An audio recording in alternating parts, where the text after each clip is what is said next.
Morning, Justice Warriors. How are you guys this morning? So, I'm only 9 minutes late, less than 10. So, I'm proud of myself. I was going to switch the time back at 9 o'clock to make it so that I wouldn't be late. I was going to change it to like 9:45. But I thought, I'm just going to try to stick with this 9:30 goal. And if I'm a few minutes late, then I'm a few minutes late. So, good morning. Thank you so much for your patience and waiting for me. And let's see, we've got quite a chat going on. Liza, Caleb Lee, Sifa, Miss Amir Zaza, Alice Morale Dennis, and Dana, aka Squirrely Burger, Mark Molina, Francine Grenier, if I'm saying your name right, and Susan Dodge Aguilar. Who else? Heather Mosher. I said your name wrong yesterday in the video. I said Mosier or something like that. I am so terrible with names, you guys. I apologize. So here we are. Oh, Sifa says he emailed me about my community post. Oh, can you say what it is? Because I don't want to try to look at my email while I'm on here with you guys, because I will most definitely screw something up. And I'm so curious. If you guys haven't seen yet, I put up a community post just like an hour or two ago that has two photographs they're black and white photographs of a full moon with a tree line. It's the same photo. One of them is from something on Brent Kopacka's profile, and the other one is a profile pic and a wallpaper, you might recognize it, of a content creator. So I was curious if it was a stock photo. If it's not a stock photo, then what's up with that? I mean, of course, anybody can screenshot anybody's photo, right? So it just struck me. I was like, that's interesting. It appears to be a photo titled Mysterious Moonlight. Perfect. Thank you, Sifa. Then that makes a lot of sense that maybe there's no connection at all. So yeah, let's hop right in. Everything I say is simply my opinion, simply for the sake of conversation, hoping to open up a discussion and be educational for myself, for others. My videos are all made specifically for YouTube, which is an entertainment platform. And I have my hat handy if I need it. You guys are going to love this. I'll just pretend to put it on for now. Can you see it? It says out and not to trolling. Out and not to trolling. So it said Outer Banks, North Carolina, and I just changed it. So I thought, what a perfect hat for doing this, right? And what did you think about the pics I sent you? Wild, right? So yeah, and that was one of them, Annie Potts. Good morning. One of them was the photograph that was from Brent Kopacka's profile. So I wonder too, you guys, if the Brent Kopacka profile is actually legit. We've got so many lunatics out there on the internet that set up all these fake profiles when tragedies happen. Talk about being a tragedy pimp. I mean, my goodness, seriously. So I don't know if Brent Kopacka's profile on Facebook and those other things is actually his or not. I think we always have to be basically suspicious, right? We have to be skeptical. So, oh my goodness, the Gabby Petito case, you guys. I wanted to talk about that this morning. I also wanted to talk about, of course, the Idaho 4, but I'm sure that most, if not all of you, have caught the whole thing with the letter that Roberta Laundrie wrote to Brian, her son, that said on the outside of it, burn after reading. Let's talk about that for a second, because, oh my God, talk about telling on yourself, right? I guess that letter was in the dry pack that was discovered by her and her husband, or by her husband, when they went out that morning to the, I can't say it right, it's like Mayaka Reserve. Let's just say the reserve near their house, right? The reserve that they said that, Brian Laundrie went to. And so they put a bunch of stuff in that dry pack. Oh, I'm sorry. I mean, Brian put a bunch of stuff in his dry pack. That was a real mistake. Although that is what I think, of course. The truth always comes out. Um, Somebody put a bunch of stuff in that dry pack. So one of those things was the letter that Roberta had written to Brian Laundrie. So either he put it in there, or somebody else was putting stuff in there to make it look like it was Brian's dry pack, and they didn't look closely enough, and that letter is in there. And it's kind of funny. So it fell into the hands of the FBI. And in my opinion, the Laundries have an inside track with the FBI, because why else would they have allowed Mr. Laundrie to escape, right? So my feeling and my thought is that they have some connections that helped them a lot, but they don't have it all connected. So somebody in the FBI found that letter and was like, what the heck is this? Right? I just watched the brand new video from Dr. Thrifty that highlighted a local caller into the T-Rev show. From what I saw, she was speaking on the corruption in Pullman, the cars running the place. Yeah, yeah.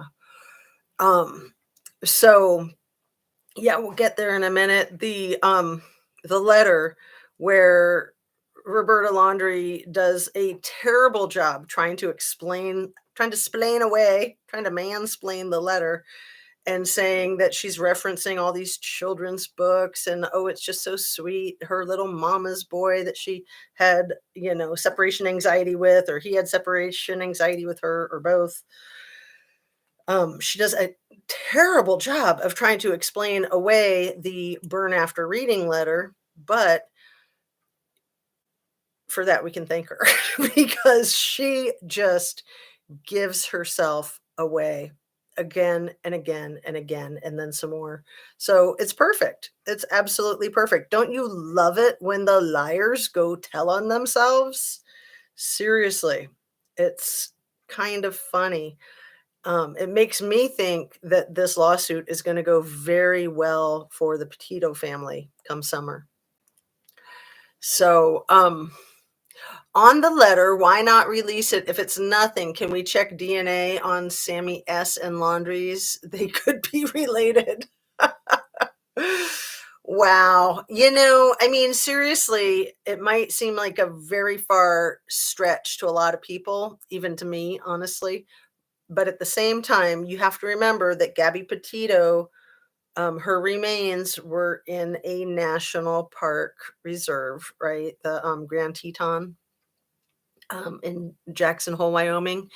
And Sammy's parents do a lot of contracts with the National Park Service. So Kylie Rodney was found in the National Park Reserve. There's a thing with going into like a no man's land jurisdiction, which a lot of times these parks are, because local police will help cover the parks, and county sheriffs will help cover the parks, and the federal government covers the parks. Like, technically, it's the duty of the federal park has their own law enforcement division that's separate from the FBI. So then you have these other 4 or 5 or 6 entities, if you count like State Highway Patrol. Um, every state has its own bureau. Can I say that word? Bureau. Bureau. I can say it if I close my eyes. Bureau of crime scene investigation, right? Like BCI is what we call it here in Ohio. So every state might have slightly different terminology for it. But you have your state BCI, you have your federal FBI, you've got your federal state park, you've got your resource management park, that's like more like a state. You've got so many different entities. So when you get into these park areas, because there are so few law enforcement with these real specific areas, then all law enforcement helps each other out. All first responders help each other out, whoever's closer and whoever's available. Like that's part of the deal.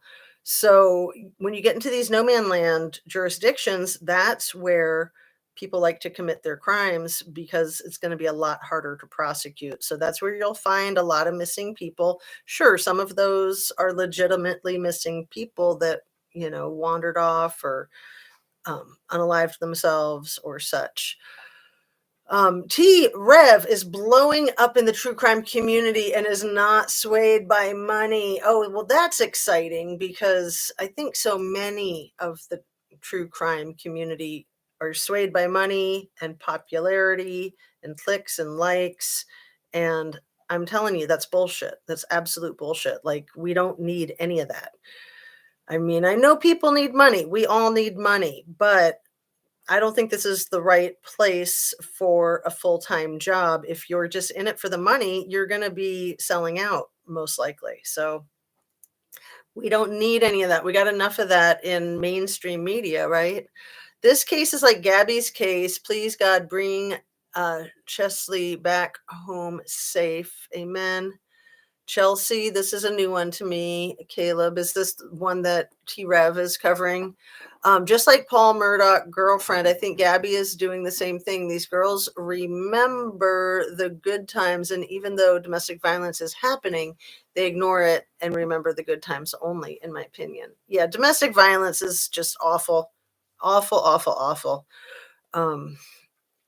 What it does to a person's psyche and their self-esteem and just their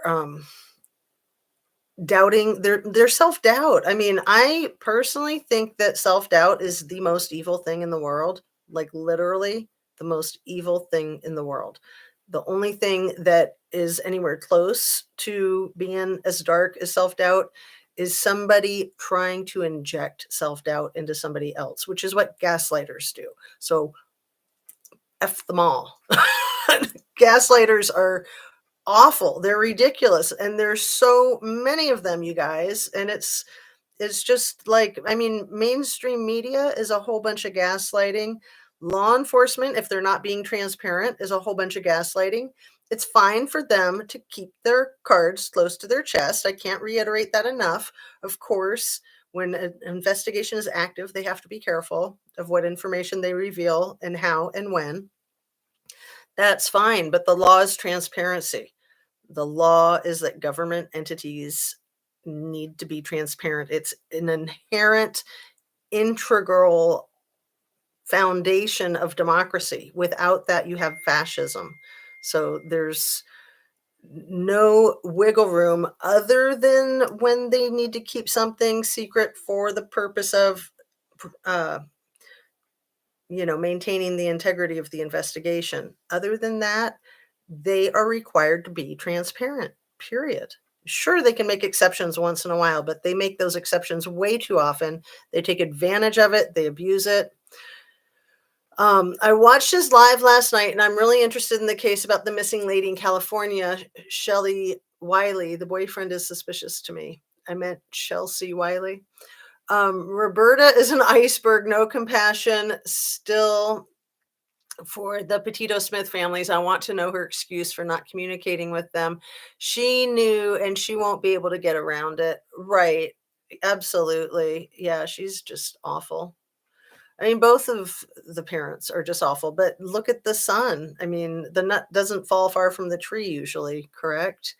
Um, so Gaslight movie with Charles Boyer and Ingrid Bergman is a fantastic movie to watch, isn't it? Absolutely. So yeah, that's where the term comes from. Um, it's just perfect. I said the other day how I always speak in metaphor, and I feel like I do. I feel like everything I say is kind of in metaphor. But the Gaslight movie is the metaphor of what gaslighting is. So just real quick, the husband is messing with his wife's head, and it's the old days, so the light in the house is gas, and he keeps dimming it, and she keeps saying, "Why are the lights getting dimmer?" And he keeps saying, "What are you talking about? You're crazy." So that's basically the whole thing with gaslighting. What a dork. So yeah, justice for Gabby and all victims. Absolutely, absolutely. So please hit that like button, share and subscribe, and you know, just hopping from the Petito case over to the Idaho 4, you guys. And yes, Koberger looks more and more guilty as time passes. I will absolutely not deny that. I will not try to pretend that that's not going on. And at the same time, it's optics, and we need to keep open minds that, yeah, if he was standing there in his kitchen putting his garbage in baggies with gloves on his hands at 1:30 in the morning, that's sus. I mean, I don't care how OCD you are. That's sus, right? It still doesn't mean that he did this alone at all. It is no indication that there's no one else involved. Absolutely zero. Um, Heavenly Clouds. LOL. Yes, he is a dork. LOL. You said the movie perfectly. Right. So now you guys don't have to watch it. I'm just kidding. It's a really good movie. So who was it, you guys? I haven't had a chance to go through the chat from yesterday's video, even though I did get to review the video. Who was it who recommended that movie? Um, Happiest Girl in the World, is that what it was called? You guys, if you were here and you remember, here, I wrote it down. It was an awful movie. Luckiest Girl Alive. Luckiest Girl Alive on Netflix. I forget who it was that recommended it, but they said, watch that movie and it answers all the questions in this case. I think that's what they said. I was going to try to look it up so I would know who it was to address. So thank you for the recommendation. I thought it was an amazing movie. Very, very, very painful to watch. However, quite amazing. Mila Kunis is the lead actress, and she's also the producer. And real quick, it's a story of a girl who was involved in a school shooting, who then grows up to be a very talented writer. She was a talented writer when it happened, but it was a horrible situation. There had been a multiple sexual assault against her prior to this other person doing the shooting. And he had had the same people humiliate him in a really disgusting way previous to her humiliation in this really disgusting way. So when he came in and shot up the school, pretty much everybody died that was involved in victimizing, but one person didn't, and he was paralyzed from the waist down. And so the story is about her, and then a terrible reconnecting with him years later when she finally will be interviewed, allows an interview, because there was so much miscommunication and uh, just absolute slander and libel towards her that she couldn't protect, and her mother didn't protect her. So often moms don't protect daughters in situations like this. It's just classic. But the movie was extremely well done and just gave so much insight into the complexities and the layers. But where it ties in with this case is what's confusing me. So um, let's see. He definitely had help, in my opinion. I heard that Ann Taylor got another attorney to join her team. That this is number 3. The Luckiest Girl in the World. Dana Squirrely Burger, did you recommend it, or who was it? It is really awful. It's really awful to watch, let me warn you. But it's so well done. Mila Kunis is so talented. So talented. Um, Gonna have to watch that movie. Yes, it's on Netflix. It was like 2 hours long. I was riveted. I was glued to it last night. So I didn't get to keep up with all of my YouTube stuff that I like to keep up with, because I had to see this whole movie.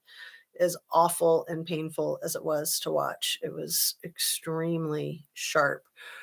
Crime Story Diva, I agree. I don't mean it's answering all the questions, but it gives you a great idea about it. Also, she is from Ukraine, and it's just a good story. And she has a message about how things happened in real life. Absolutely. So, harsh one, Shelley, were you the one that recommended it? I agree. I concur 200%. Um, absolutely. So it doesn't answer all the questions in this case, but it could. See, I was wondering if you were implying that there was some type of stuff like that going on with the fraternities and the sororities, like the SA. But it was not me, and I don't remember who said it. Yeah, it's in the chat, and the chat is up and running. I just didn't have a chance to get in there and write down the name. So um, thanks for the person that recommended it, and I'm really glad that I saw it. And just what a well done movie. And honestly, I have a lot of trouble watching anything with an SA in it. I have a lot of trouble. I think it's the most creepy, disgusting, stupid crap in the world. Like, it is just god awful. And I pretty much won't watch anything that has that. But I don't mind if it's part of the story because those stories need to be told. But it was tastefully done, even in its darkest moments, that I was able to stomach it, which is very unusual for me. I'll just tell you, I walked out in Thelma and Louise and demanded my money back when they had this situation on the hood of the car towards the beginning of the movie with Gina Davis, and then Susan Sarandon came to her rescue. My husband and I were watching that movie together. It was before we got married, but we both were just like, "This is gross." You know, everyone was saying what a great movie it was. We walked out, we demanded our money back. We're just like, we're not paying to watch glorification of something like that. Thank you, no thank you. And sure, I understand the theme of that movie was maybe positive, but to me it said, like, if you're gonna stand up for yourself and defend yourself, you might as well just drive off a cliff. That's what I thought that movie said to all of us chicks. This movie, however, this other one that we're talking about, The Luckiest Girl Alive, really supports everybody to tell their own story. That's what is really cool. It's just a little bit of what I felt like happened to Kylie, and yes, I recommended it. Okay, thanks, Harsh Shelley. It was you. Good recommendation. Good find. Um, that's so gross, and you're probably exactly right. I hadn't thought about the Kylie situation with that. You were probably right on the freaking money with that. Oh, awful, awful, awful, awful. It was not me, and I don't remember who said it. Yes, I recommended it. I can relate to that. I remember Dakota Fanning at age 12 made a movie about a young girl being raped. That movie bombed. I would not go to see it. Well, like I've mentioned once before in my YouTube career, um, The Accused with Jodie Foster. I'm a huge Jodie Foster fan, and everybody watched The Accused, and everybody talked about it, and I could never watch it. I just couldn't. People would say, "Oh, but they cut out. They don't really show much," and I'm just like, it's just it shows too much. There was another one with Jodie Foster right after that. I think it was called Hotel New Hampshire. Same thing. It didn't show all of it, but it showed way too much. I don't need to see it. I don't need to see it be glamorized, glorified. I think it's gross, grosser than gross. You can imply it and then you can tell the story. To me, the story is what's important, right? The the recovery, the surviving, the one of the things I thought was interesting about that movie is that the victim doesn't like the word survivor. I thought that was super interesting because a lot of people will use the word survivor instead of victim. And she was just like, survivor, gross. I was a victim. Um, but again, given the intricacies of her specific situation, it makes sense. She wanted to make sure that people knew that she had been victimized because it was spun that she was part of a conspiracy with this other guy to shoot up the school. And the guy that had humiliated both of them was the one who told that story. And because he was paralyzed from the waist down, and because he was the untouchable, he was the Sammy Smith, he was the Nate Hamburglar, um, he got away with it. And in the end, he continued to be twisted like that. And she got the last laugh, I guess. She stood up for herself. Um, I've turned off programs with essay in them. It makes me sick to watch that crap. Oh yeah. Oh yeah. Like I think I'm the only person I've ever met who refused to watch Thelma and Louise. I was happy for Gina Davis and Susan Sarandon that they made a big successful movie because they were both great actresses. And sure, Brad Pitt was super hot, and that was where he kind of got his super hotness discovered. But I didn't need to see that crap.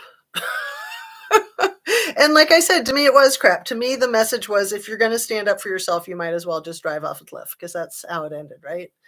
Um, and you're spot on, Zena, about those movies. Oh, thanks, Heavenly Clouds. This morning I was watching some of the women's, what are they calling it? With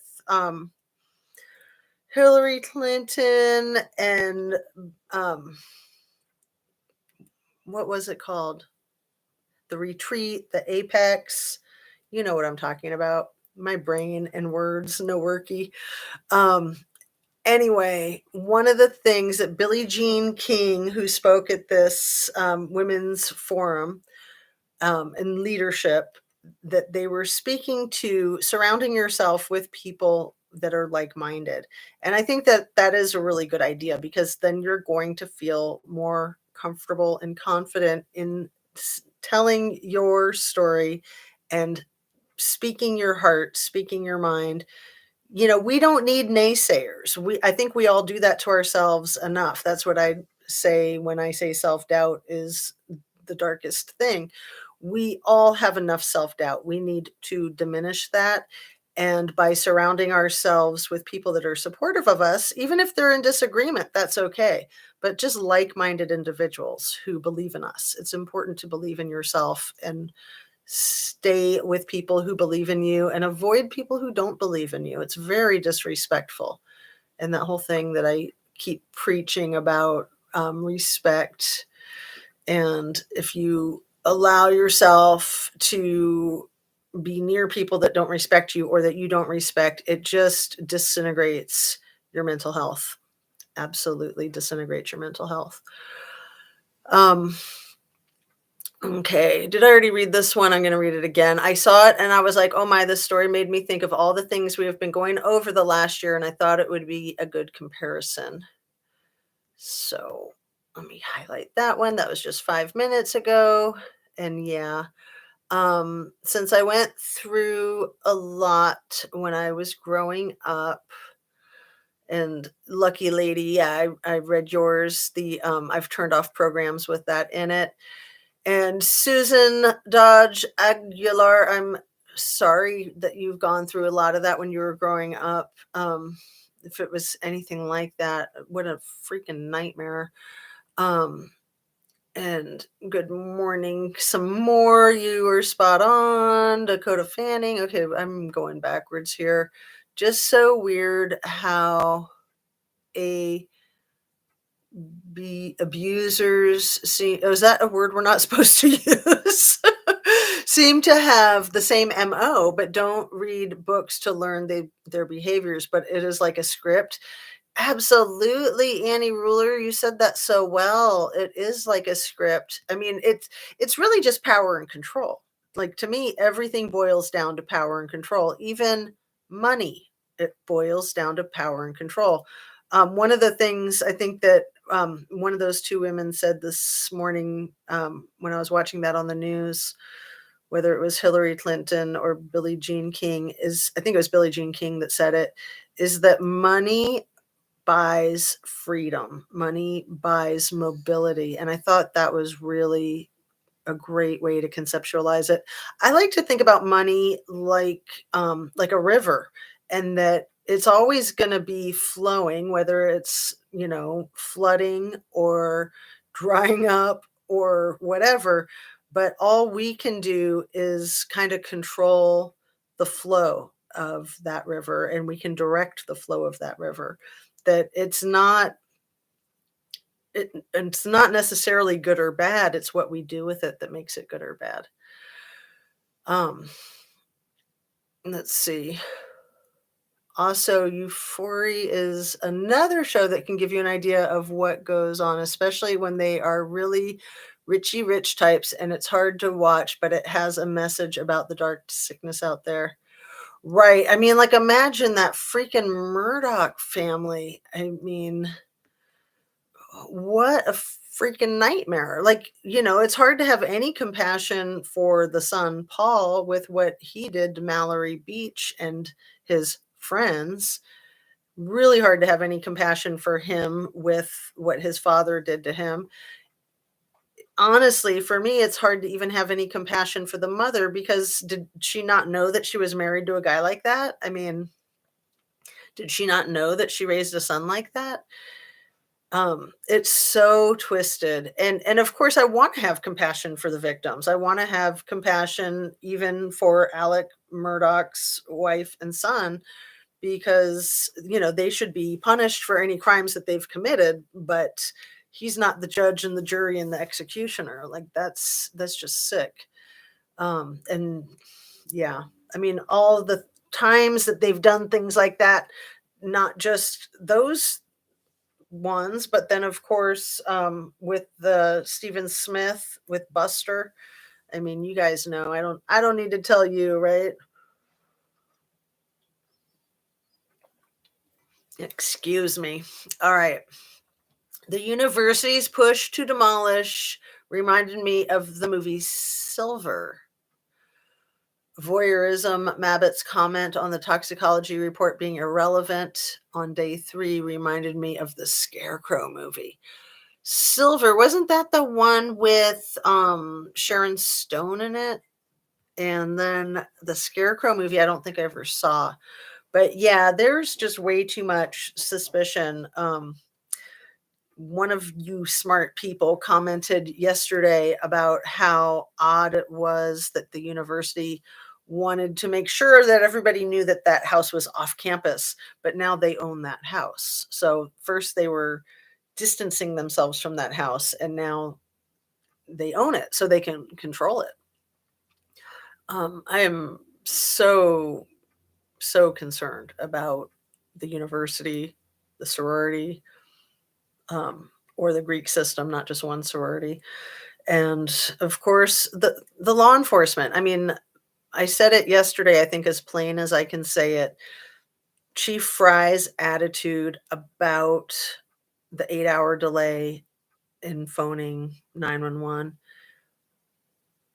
is an abundance of a wealth of information right there. His attitude is wrong. That's the wrong attitude. That attitude displays perfectly that he's fine with them waiting 8 hours. That's okay. No. I mean, they would be getting prosecuted if police weren't corrupt, in my humble opinion. Maybe not. Are you talking about Hillary Clinton? And I cannot stand that woman. I'm still here.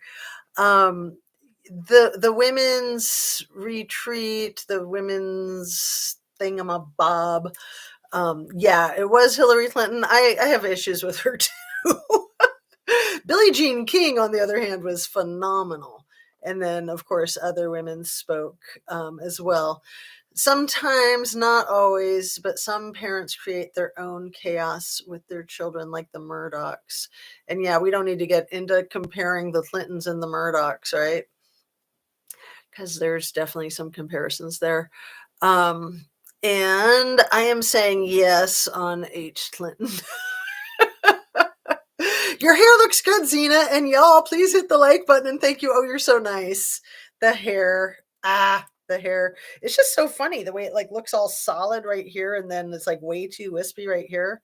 If I'm looking in the mirror, it's not that big of a difference. Like the thickness from it's just bizarre.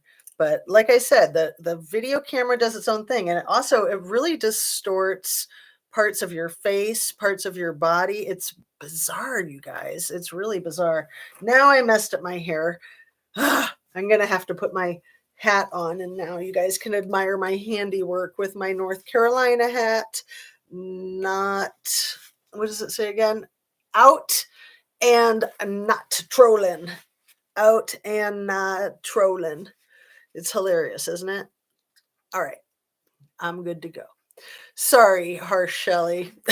I ruined it by touching it. I can't touch anything on the set when I'm doing my show. I'm not kidding you. It is just too much.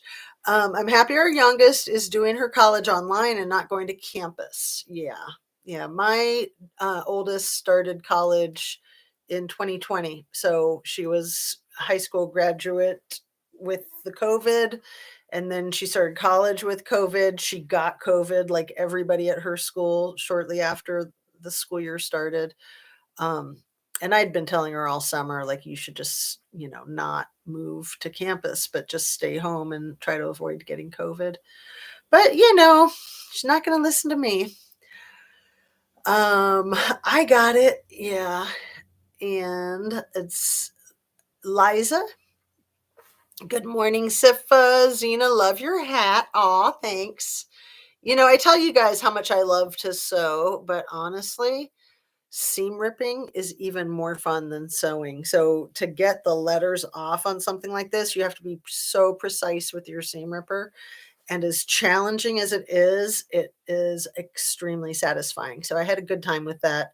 And I thought I'll see what I can write because I liked the hat. I bought it new, even though it said something that I didn't like on it. The color of it is dark gray, which is like my favorite color, and it's really hard to find. You crack me up about your hair. I know, I'm just a girl, and it's like, I just think, again, metaphors like every day in life you can boil down to a good hair day or a bad hair day. And the computer screen makes the hair bad, in my opinion, every freaking day. Like it'll be fine one moment and then not fine the next. It's just weird the way it moves around and does its own stupid computer thing. So again, getting back into that one photograph from the Kylie Rodney case, the photo in the East Side Deli or East Lake Deli, the last proof of life that so many people think is not her. One of the reasons people think it's not her is because of the length of the hair. Another reason is because of the size of her legs. And I just think that those are typical distortions from the computer, from the surveillance camera. I really think it's Kylie. And you know, it wouldn't make sense that it's not Kylie, but there are so many weird things in that case. Anyway, let's stay with the Idaho 4 at the moment. I never understand why kids do not listen to the wisdom from parents. Well, I understand it because I was like that too. You kind of have to learn things for yourself, unfortunately, because well, yeah, and let's see. Harsh Shelley says you put your hat on. Well, that's because I have to keep everything under my hat, right? Keep it all under my hat. You have to learn things for yourself. It's one thing to hear it from other people, but it's another thing when you figure it out for yourself. Nothing penetrates your brain like learning on your own, Dana Squirrely Burger. Exactly. Precisely. Um, yeah, and when people think something is their own idea, like if you want somebody to do something and it's your idea, you have to manipulate them to make them think it's their idea. But I'm kidding when I say manipulate people. Hopefully manipulating people is not something that we intend to do, that we do intentionally. Sure, those things happen sometimes. But then you've got these creeps like Sammy Smith or Jägermaestro that are constantly trying to manipulate. SF investigates, Zanime. They're control freaks, and they think that they have this like magical power to make people think what they want them to think and make people do what they want them to do. And the only person that you can control is yourself. And the only reason anybody tries to control someone else is because they don't feel like they can control themselves. So, you know, it's ridiculous. Um, and there is some guy walking through Truckee rapping about Kylie. It was short, but makes you think. Is it T-Rev? No, I'm just kidding. He's got a great song about, Truckee and Kylie. I love that T-Rev song. I've meant to post it on my community page. I don't think I have yet, but I will still do that. Are you talking about Crepe? Those songs are very creepy to me. Yeah, I'm not familiar with those songs other than, like I said, T-Rev, and then that one that I love so much that Kevin Neese wrote, a dream that he had about Kylie, My New Friends. I love that song. I love that song. So you guys, we are at 40 minutes. I am sorry to cut it short, but you know how I keep saying I'm trying to shore these things up. I want to go ahead and cut this one short and keep trying to stay on this track of starting at 9:30 and then keeping the live from 30 minutes to 60 minutes. So that's my goal. I always say it's good to have goals. You don't always have to reach those goals, but it's good to have that structure to work in. And then there's the consistency and the reliability. So have a great afternoon, everyone. Dana says, I saw that on True Crime with Faith. I think it's a good one. His song was pro Kylie. Yeah, yeah. I mean, it's just so terrible, these women getting victimized. And of course, Ethan Chapin is not a female, and he was victimized with the Idaho Four. He was one of the Idaho Four. But, that is primarily three women slaughtered. I mean, imagine if that was three frat boys slaughtered and one girl from a sorority slaughtered. I would think there'd be a lot more public outrage and demand for truth and justice. That's my opinion. The sexism is just profound. It's horrible. It's heinous. And yeah, to address what somebody said a few minutes ago about Pullman being problematic. I think that these areas that are so rural and so desolate, those areas have been hit really hard with drugs, right? With fentanyl, with crystal meth, with methamphetamine. Um, and then the universities. I mean, it's a cash cow for dealers, for people that are trying to make a buck off of it. And it's just really sad. I mean, looking at the parents, Xana's mother and Maddie's stepmother and her father, it's just so sad how these people have been affected. And drugs are part of this, you guys. Drugs are absolutely 100% a part of what happened in Idaho, for, in my humble opinion. So on that, I'm going to wrap up. Thank you so much for joining me. Cognitive Dissonance or something is his name for the music for Kylie. That's a cool name. I like that. Hit the like button, y'all, and have a blessed day. And we will see you tomorrow, hopefully right on the money at 9:30. And I'll do my Cliff Notes later today. Peace out. Have a great day. Hope you get your exercise and eat right and stay hydrated. Eat high protein, eat a lot of vegetables, high produce, and be productive. It feels so good when we get things accomplished, right? When we're feeling accomplished, it's such an integral part of our mental health and even our physical health. It all ties together. Try to get the sunshine and the fresh air. Try to get your rest. Try to relax. Make sure that you're kind to other people and make sure that people are kind to you. And breathe, eat, pray, love, and respect. RESPECT. All right. Thanks so much, you guys. Sending you light and love. See you on the next one. I appreciate you to the moon and back. All right, end.